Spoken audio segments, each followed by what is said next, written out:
এখানে একটা অ্যানাউন্সমেন্ট বা ঘোষণা আমরা দেখতে পাচ্ছি। আমরা কিভাবে নিজেরা একটা অ্যানাউন্সমেন্ট বা ঘোষণা আমাদের ওয়েবসাইটে পাবলিশ করতে পারি, এরকম আমরা দেখাবো। তো প্রথমে আমাদের ড্যাশবোর্ডে আসতে হবে। ড্যাশবোর্ড থেকে আমরা এখানে দেখব, অর্থাৎ সবচেয়ে বেশি গুরুত্বপূর্ণ হচ্ছে আমাদের জন্য home, announce history, speech 1, speech 2, download, notice, result, routine, blog, video, photo, এগুলা। তো আজকে আমরা দেখব অ্যানাউন্স বা ঘোষণা। তো এই জন্য অ্যানাউন্সে যখন ক্লিক করব, এখানে দেখব অলরেডি একটা অ্যানাউন্স করা আছে, এই যে এই টাইপের। হ্যাঁ, এখানে একটা অ্যানাউন্স করা আছে, এটা হচ্ছে অ্যানাউন্স। আমরা নতুনভাবে যদি একটা নিতে চাই, তাহলে স্বভাবতই আমরা এই অ্যানাউন্স থেকে অ্যাড নিউতে যাব। অ্যানাউন্স থেকে অ্যাড নিউতে যাব। প্রথমে আমরা যখন ড্যাশবোর্ডে থাকব, তখন অ্যানাউন্সে আসার পর মাউসটা নেওয়ার সাথে সাথে এরকম অ্যানাউন্সমেন্ট থাকবে এবং অ্যাড নিউ থাকবে। আমরা অ্যাড নিউতে ক্লিক করব। অ্যাড নিউতে ক্লিক করার পর এখানে আমরা টাইটেলটা লিখব, অর্থাৎ আমরা কী টাইপের একটা ঘোষণা দিতে চাচ্ছি। ঠিক আমরা এখানে এই তথ্যটা নিব, মাউসের যে ইনফরমেশনটা, এখানে আমরা টাইটেলটা দেব। টাইটেল দেওয়ার পরে এখানে আমরা একটা ইমেজ রাখতে চাচ্ছি। এখানে ক্লিক করে একটা ইমেজ আমরা জাস্ট ডাউনলোড দিই। হ্যাঁ, তারপরে এখানে যাওয়ার পর আমরা অ্যাড মিডিয়াতে যাব। অ্যাড মিডিয়াতে যাওয়ার পর আমরা যে কোনো একটা ইমেজ নিয়ে আসব আমাদের জন্য, ইনসার্ট করব। করার পর ঠিক এরকম ইমেজটা আসছে। এখন সবার নিচে আমরা টেক্সটটা বসায় দেব, এই যে লেখাটা, অর্থাৎ যেই লেখাগুলো প্রয়োজন অ্যানাউন্সমেন্টে, সেই লেখাটা আমরা বসায় দিতে পারি আমাদের ওয়েবসাইটে। এখানে দিলাম। তারপর ঠিক এরকম আমরা পাবলিশ দিব। পাবলিশ দিয়ে আমাদের ওয়েবসাইটটাকে রিলোড দিব। ওয়েবসাইটটাকে রিলোড দেওয়ার পর এখানে দেখেন, শিক্ষক, কর্মকর্তা, কর্মচারীকে কালো ব্যাজ ধারণ করতে মাউসের নির্দেশ, এটা। এখন আমরা যখন এই ঘোষণাতে যাব, ঘোষণাতে ক্লিক করার পর দেখেন ঘোষণার যে তথ্যটা, বিস্তারিত তথ্যটা এখানে বলা আছে সুন্দর করে। ঠিক আছে, এইটা। সো এটা হচ্ছে আমাদের কি ঘোষণা। এরকম ঘোষণার লিস্টগুলো দেখতে হইলে আমরা অ্যানাউন্সমেন্টে ক্লিক করব। ক্লিক করলে এরকম আমরা লিস্টগুলো দেখব। এখান থেকে আমরা ডিলিট করতে পারবো। ডিলিট বলতে হচ্ছে এখানে ট্র্যাশে ক্লিক করলে সরাসরি ডিলিট হয়ে যাবে। এবং আমরা যদি মনে করি আমাদের এই লেখাটাকে এডিট করব বা আমাদের লেখাটাকে এডিট করার প্রয়োজন, তখন আমরা জাস্ট এই যে এডিটে ক্লিক করব, অথবা এই যে এডিটে ক্লিক করব। এডিটে ক্লিক করার পর আমরা সেই পেজটাতে আবার আসব। এখান থেকে আমরা আমাদের প্রয়োজন অনুসারে লেখা কমাইতে পারবো, বাড়াইতে পারবো, যা কিছু করার আপডেট দিব। সেম আবার রিলোড দিলে ওয়েবসাইটটাকে আপডেটটা হয়ে যাবে। এরকম প্রত্যেকটা জায়গাতেই এডিট করা যায়, আপডেট করা যায়, এখানে আর বলার কিছু নাই। এভাবে একটা ঘোষণা দেওয়া যায়।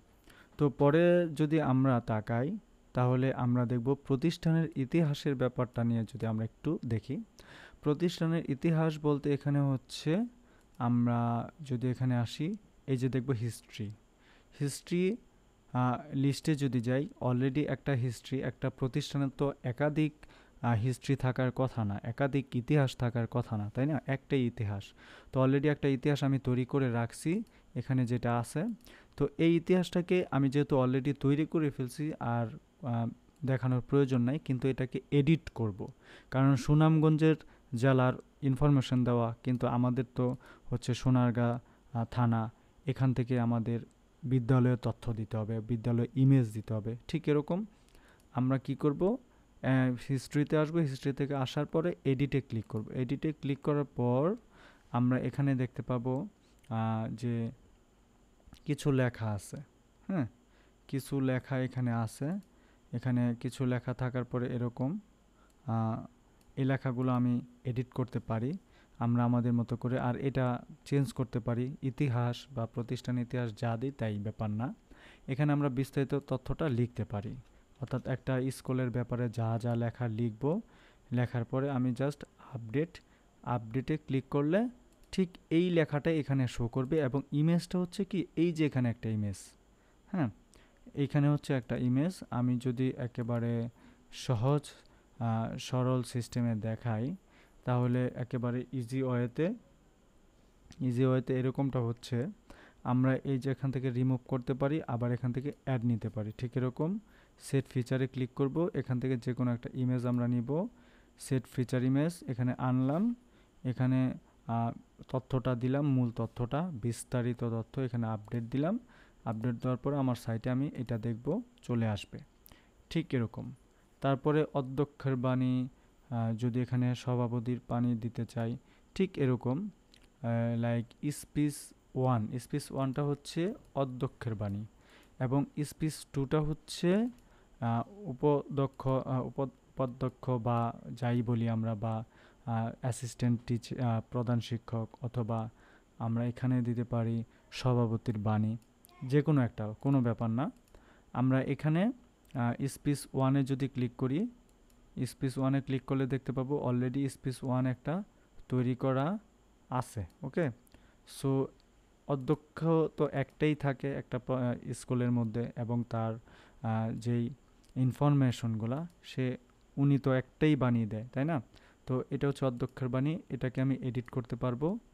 এডিট করে এখান থেকে আমি যে কোনো নাম দেব, অধ্যক্ষ। এখন যদি অধ্যক্ষ না দিয়ে যে প্রধান শিক্ষক, হ্যাঁ, প্রধান শিক্ষকের বাণী, সেটাও দিতে পারি। এই যে এখানে আমি চেঞ্জ করে যদি বলি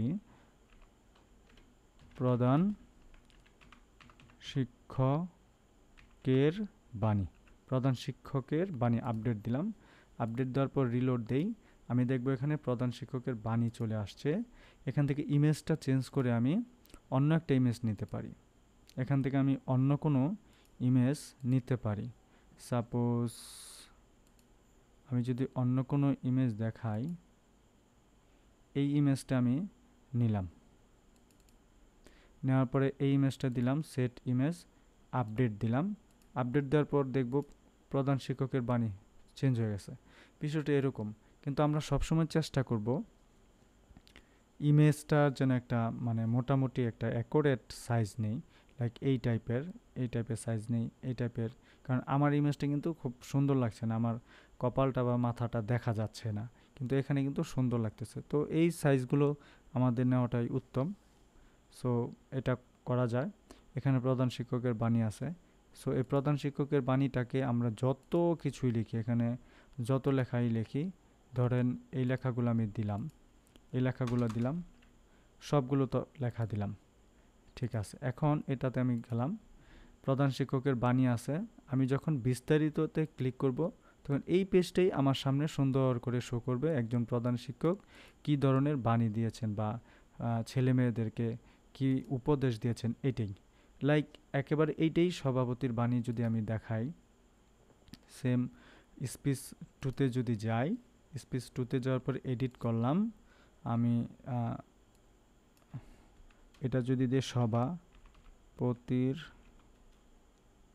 সভাপতির বাণী দেওয়ার পর ঠিক এই লেখাগুলোই দিলাম, তারপর আপডেট দিলাম, সেম। এখন রিলোড দেই, রিলোড দিলে এরকম দেখতে পাচ্ছি। এখন বিস্তারিততে ক্লিক করলে সভাপতির বাণী এভরিথিং এখানে আছে। হ্যাঁ, তো এই দুইটা হচ্ছে এরকম। তো পরের ধাপে আমরা যেটা দেখব সেটা আরেকটু অন্য স্টাইল।